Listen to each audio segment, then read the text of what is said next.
இப்போ 2 பேரும் நீங்கள் வந்து இந்த சோஷியல் மீடியாவில் இன்ஸ்டாவில் ஒரு போஸ்ட்டை போட்டு பதிவு பண்ணும்போது வெளியிலே ஒரு விஷயம் தெரிய வருது.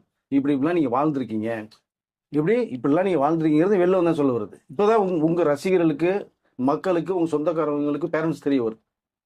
இப்போ நீங்கள் ஒரு வாழ்க்கையை வாழ்ந்துட்டு இருக்கும்போது அவரை இங்கே நிறைய கேள்வி கேட்க தான் செய்வார். பேரண்ட்ஸ் தெரியாமல் என் கூட ஃப்ரெண்ட்ஷிப் வச்சுருக்க, ஒரு நட்பு வச்சுருக்க, லிவிங் டுகெதர் இருக்கேன்னா இதுக்கு முன்னாடி யார்ட்டையாவது இருந்தியான்னு கூட கேள்வி கேட்கலாம். வரும் ஒரு பிரச்சனை ஈவு கிளச்சும் போது வரும். அதுதான் அவங்க வந்து அம்பியா ரெமோவா அண்ணின்னு சொல்கிறாங்க. அப்போது இப்படிலாம் நீங்கள் கேள்விகள் வருது போகுது அப்படின்னா நீங்கள் தான் டிசைட் பண்ணணும் இது சரியான வாழ்க்கையா இல்லையான்னு. ஆனால் எனக்கு இது வந்து அது இந்த லைஃப் சரியாக வராது அப்படின்னு முடிவு பண்ணோன்னா லவ் பண்ண ஆரம்பித்த ஒரு 3 மாதத்துலேயே வந்து டக்குன்னு மேரேஜ் இதெல்லாம் பண்ணிடலாங்கிற அளவுக்கு இங்கே பேச ஆரம்பிக்கிறாங்க. எனக்கு அங்கே தான் ஒரு ஸ்பார்க் வருது. ஏன்னா இப்போ தான் அதை ஃப்ரெண்ட்ஷிப் ஆரம்பித்து லவ் வர்றது மாதிரி இருக்குது. திடீர்னு மேரேஜ் வரைக்கும் போகிறாங்கன்னா இல்லை எனக்கு ஓகேங்கிறது மாதிரி தோணுச்சு. ஆனால் துருவுக்கு இன்னும் அந்த மெச்சூரிட்டி இல்லைங்கிறாங்க. கல்யாணம் பண்ணி லைஃப்பை குடும்பம் நடத்தி போகிறவங்களுக்கு மெச்சூரிட்டி துருவுக்கு கிடையாது.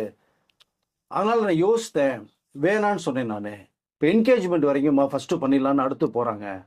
அதையும் நான் வேணான்னு தடுத்துட்டு யோசிச்சுட்டு வெளில வரும்போது தான் இவர் இந்த மாதிரி ஒரு கேரக்டர் எனக்கு புரிய வருது அப்படின்னு ஒரு சைடு அனுபவம் சொல்லிட்டாங்க. ரைட், அவங்க சொல்கிறது எல்லாமே கரெக்டு. நீங்கள் அந்த வாழ்க்கை வாழ்ந்ததுனால தான், அந்த வழி இருக்கிறனால வெளில வந்து நீங்கள் உடச்சிட்டீங்க.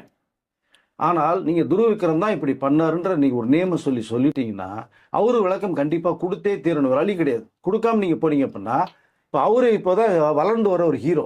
அவர் 2-3 படம் பண்ணிட்டார் sir. Bison super duper hit மாதிரி சொல்றது. கதை கிளம்பல் அருமையாக இருக்கு. இப்படி ஒரு நடிகர் எங்கடா இருந்தீங்க, ஏன் டைரக்டர் விட்டாங்க, நம்மளே நிறைய ரிவ்யூ பண்ணியிருக்கோம். அப்படி ஒரு பெர்ஃபார்மன்ஸை பண்ணியிருப்பார். அங்கதான் 2 பேருக்கும் அங்கேதான் அந்த ஒரு நட்பு உருவாகுது. அது லவ்வா மருந்து லிவிங் டுகெதர் வரைக்கும் உள்ளே போயிட்டாங்க.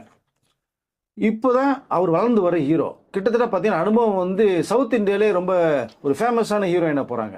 நான் மலையாளத்தில் பிரேம் தான் அறிமுகப்படுத்துறாங்க, அல்ஃபோன்ஸ் புத்திரன் அறிமுகப்படுத்துறாரு. தமிழில் இந்த தனுஷோட இந்த கொடி படத்தில் ஒரு நல்ல ரோல் பண்ணியிருப்பாங்க. அப்புறம் டிராகன் படத்தில் ஒரு அருமையான ஒரு ரோல். நீங்கள் கிட்டத்தட்ட அந்த கேரக்டர் தான் இப்போ நிஜ வாழ்க்கையில் நடக்கிறது மாதிரி போகுது இப்போ அது.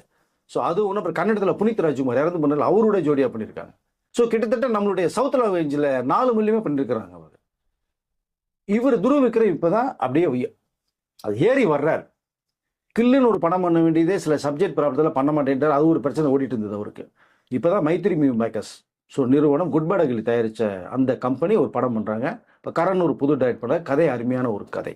அவர் தான் கருப்பு படத்துடைய ஸ்கிரிப்ட் ரைட்டு, அவர் டைரக்ட் பண்ணுறாரு. அது பூஜையெல்லாம் போட்டு இப்போ ஷூட்டிங் ஆரம்பிக்க போகிறாங்க. இந்த நேரத்தில் அனுபவமாக இப்படி பெரிய ஒரு குண்டு தூக்கி போடும்போது இப்போ அவர் கூட நடிக்கிற அந்த ஹீரோயின் கொஞ்சம் பயப்பட ஆரம்பிப்பாங்க. துருவிக்ரம் சைக்கோத்தனமான ஒரு ஆளா அப்படின்னு. ஆனால் அவரை பார்த்தா அப்படி தெரியாது. சாக்லேட் பாய் மாதிரி, இந்த அமுல் பேபி மாதிரி இருப்பார். ரொம்ப பேச மாட்டார்.